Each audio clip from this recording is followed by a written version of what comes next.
If you wait until graduation before you start your job search, you've already missed the window. But here is the good news. I'm about to show you the timelines that worked for me in securing a full-time job 6 months before my graduation, even in today's competitive 2026 job market. By the end of this video, you have a month-by-month action plan. You also have the exact script to use for your networking, plus the insider knowledge that most career advisors won't even tell you. So stick around until the end because I'm going to be sharing the most costly mistakes that international students make that cost them their dream jobs. And I'll be telling you how to avoid it completely. Hey everyone, if you're new here, welcome. I create content specifically for international students on how to navigate and thrive in Canada. Because let's be real, the challenges we face as international students are completely different from those faced by the domestic students. Whether you're in Toronto, Vancouver, Calgary, Halifax, anywhere you are in Canada, you're probably stressed about things like how do I compete in the Canadian job market? What happens to my postgraduate work permit if I don't find a job? Should I go home or stay back and try? I totally get it. I have been there myself, plus other students who may be watching this video. So you're not alone. This one hack that I keyed into helped me in securing my full-time job 6 months before my graduation. Do you know that in Canada, there are companies that recruit for entry-level roles as early as 1 year before your graduation? For example, if you're graduating in September 2026, these companies will have started recruiting as early as August 2025. As an international student in Canada, if you do not pay attention to this, you will completely miss this opportunity window. For the sake of this video, I'm going to assume that you as an international student are studying for a 2-year course because that was what I did. So I'm going to be talking about the timelines that I worked with. The first step for me was a year before my graduation. When I came into Canada, I tried different things before finally figuring out what actually works. 1 year before my graduation, that is, towards the end of the first year of my program, I started to make myself more visible on LinkedIn, talking about my experiences and just posting certain things relating to my field of study. I would usually read up news headlines, latest news concerning my field of study or areas that I'm interested in, and comment on them on LinkedIn. Post the links to the articles and leave my own point of view. So that was how I started to build my presence online on LinkedIn. I made sure that my LinkedIn profile had a professional headshot, my headline, everything on my LinkedIn was kind of mirrored to my resume. Within those months, I also applied for internship opportunities during the summer. I spoke about one of the projects that I worked on with the municipal government in a previous video.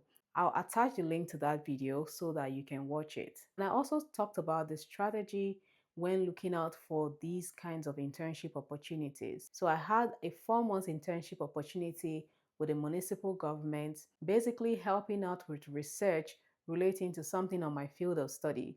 And at the end of that period, I was able to give my presentation and highlight my findings to the executive leadership team. So I started building my Canadian work experience from there. Plus, I also got a LinkedIn recommendation from my manager whom I work directly with on the project. When you're done with your LinkedIn profile, then you create a list of organizations that you would love to work with. Don't just apply randomly. Create a list of 30 to 50 companies on your radar that you would love to work with. Look out for the companies that align with your career goals and apply to them. You can search for these companies on LinkedIn, Glassdoor, Indeed, and many other websites. When you have this list of companies, or as you're building this list of companies, create a spreadsheet with actionable items on that spreadsheet, the name of the company, and the results that you have gotten from applying. Also, you want to include the roles that you're applying to. Action item number 3 is master your story. Have that 3 minutes elevator speech that if anybody comes around and asks you, "May I know you?" you already have something to tell them. Rehearse that in front of your mirror every day until it sticks. Create 3 versions of that elevator speech: 30 seconds for quick networking, 1 minute for career fairs, and 2 minutes for informational interviews. Make sure to practice these until it feels natural and not rehearsed. Also, try to record yourself on the phone saying these introductions about yourself. In your months 8 to 6 before graduation, you should have started aggressive networking. I have a video on networking correctly. At this stage, that is not where you start making fresh connections. If you watch that video, you would see that you would have started making these connections in your first semester of your program. Now, you have to now establish those connections and make them deeply rooted. At this stage, you are speaking with alumni from your school who are already working in your target companies and sending them cold messages on LinkedIn, the program you're studying, and what you hope to achieve by contacting them. You can send at least 5 of these types of messages per week. Make sure to target at least 20 to 30% response rate. Not everybody will respond to you, and that's okay. Your strategy number 2 at this stage should be your career fair domination. By now, you would have mastered the act of networking in career fairs. Instead of walking into career fairs and asking recruiters, "Are you hiring for this role?" you would have done your research beforehand, walk up to the company representative, and talk about the projects that you have learned that the company is working on and how your skills will be able to complement such projects, plus how you will be able to contribute to the team. This shows initiative and preparation.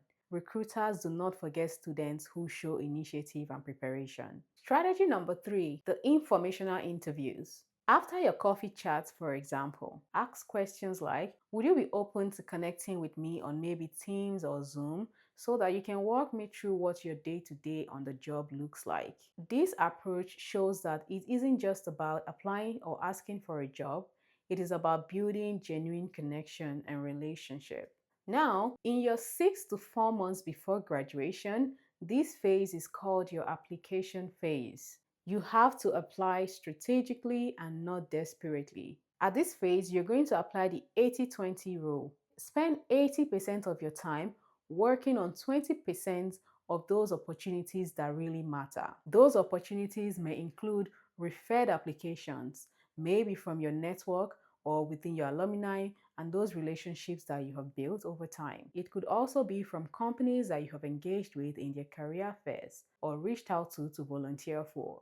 Plus positions that are open to anybody regardless of your status of international student, permanent resident, or Canadian citizenship. At this phase, the next thing to do is to optimize your resume for Canadian employers. Things to note about a typical resume at this level is it shouldn't be more than 2 pages. No photos, no personal details like age, marital status, and all whatnot. Make sure that your bullet points are focused on your achievements and impacts. We talked about the XYZ method in my previous video.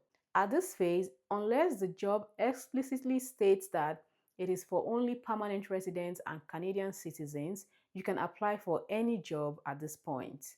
Now, I would advise that you always attach a cover letter. Your cover letter should be a summary of your resume plus your achievements and why you really want to work for the firm. Another thing at this phase is also your interview preparation. Make sure to research about the company's interview process and master answering common questions like, "Tell me about yourself." Plus, "Why should we hire you and what are your future goals?" These are very common questions, especially for the first phase of the interview. You should also master your negotiation skills. When you get an offer, you can negotiate. Before that offer even arrives, make sure that you have already researched on the salary range for that role so that you can have that edge when negotiating. You can research for the salary ranges for that company or that role on websites like Glassdoor, PayScale, and Talent Egg.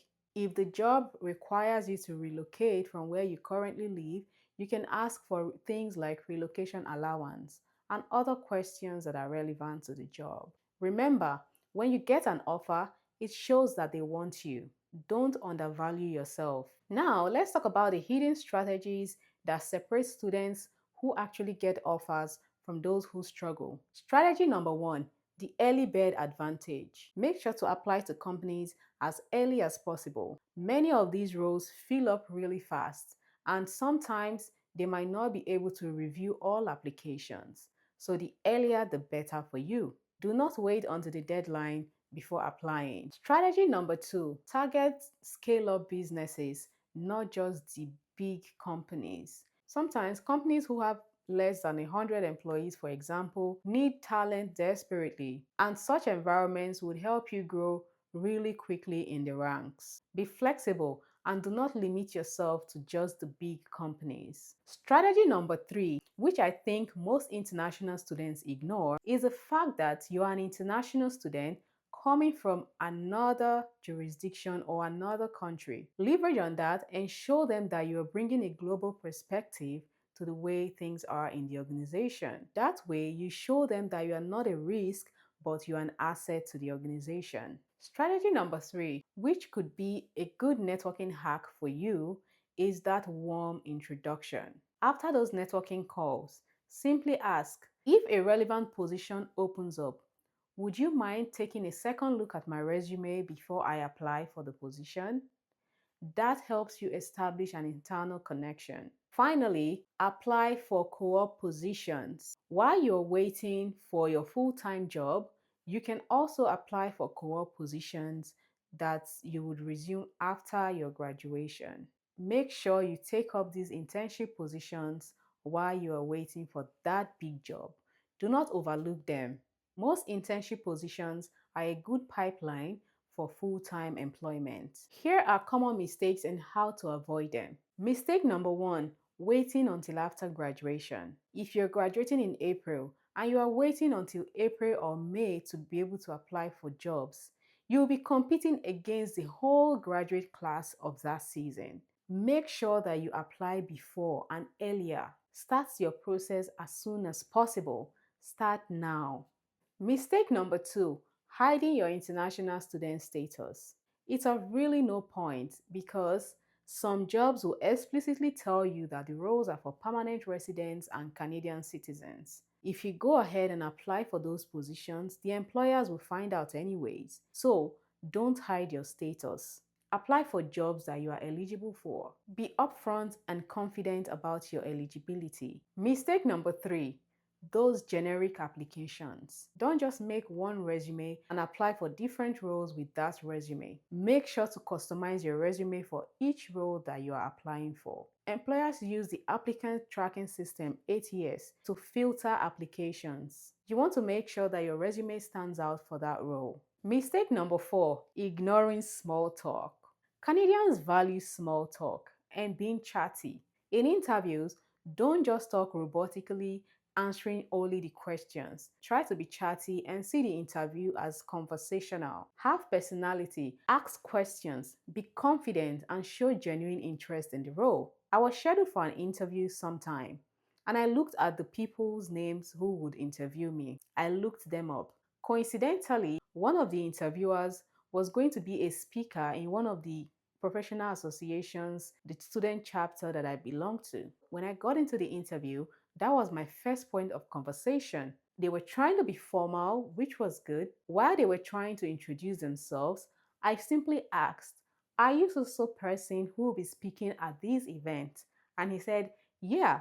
And I said, "Wow, this is such a coincidence because I got the email that you'll be speaking at the event." And we started chatting from there. He told me about the event and what he'll be talking about, and we tried to dive into the topic that he'll be talking about. Now, that was supposed to be a very formal interview, but that singular act that I did broke the ice, and from there the conversation flowed seamlessly afterwards. That reduced the tension in the room. So, do not avoid small talk. Canadians love it.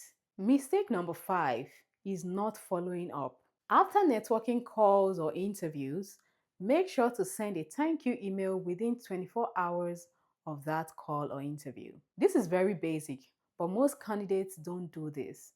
So do it and stand out. Now, You've absorbed a lot of information. Let's make this actionable and see what you can do within the next 24 hours after watching this video. Number one, go to your LinkedIn and update your LinkedIn profile plus your headline and your about section. Number two, create your target company spreadsheet. Start with 10 target companies. Number three, find 3 alumni from your school and program on LinkedIn and save their profiles. Connect with them if possible. Finally, register for at least 2 career fairs targeting your field of study. In total, it will take you about an hour or an hour 30 minutes to complete all of these that I have mentioned. If you can't find an hour or an hour 30 minutes to invest in your future, you need to rethink your priorities. Trust me, you can do this. You just need to start. It's not as complicated as you think it is. Remember that at the beginning of this video, I mentioned one huge mistake that I will reveal towards the end. Now, the biggest mistake that international students make is letting the fear of rejection stop them from starting.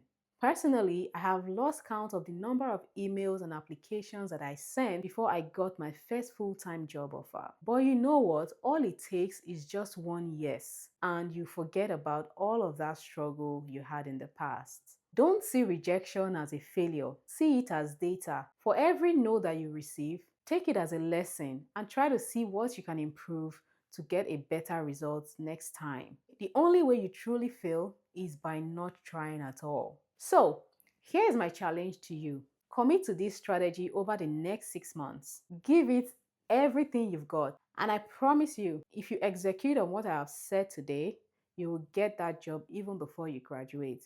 If you have any questions for me or you need specific guides, drop your comment or send me an email and I will respond to you. If you've watched this video this far and you haven't subscribed yet, please do so. I post videos every week on how to thrive as an international student in Canada.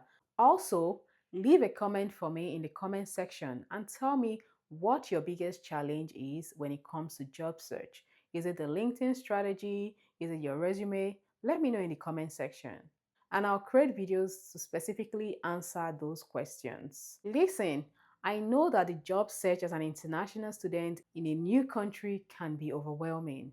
You're navigating a new country, new cultural norms, you're trying to graduate with good grades, and a lot more other challenges. But here is one thing I want you to remember. You made it to Canada. You are pursuing higher education in one of the best countries in the world. That alone has proven that you are resilient, you are capable, and you are adaptable. Landing a job before graduation isn't just possible, it is probable when you have the right strategy. And now you have the strategy. So go out there and make it happen. I'm rooting for you and I cannot wait to read your success stories in my comment section in the months to come. You've got this. Now let's get to work. Until my next video, bye for now.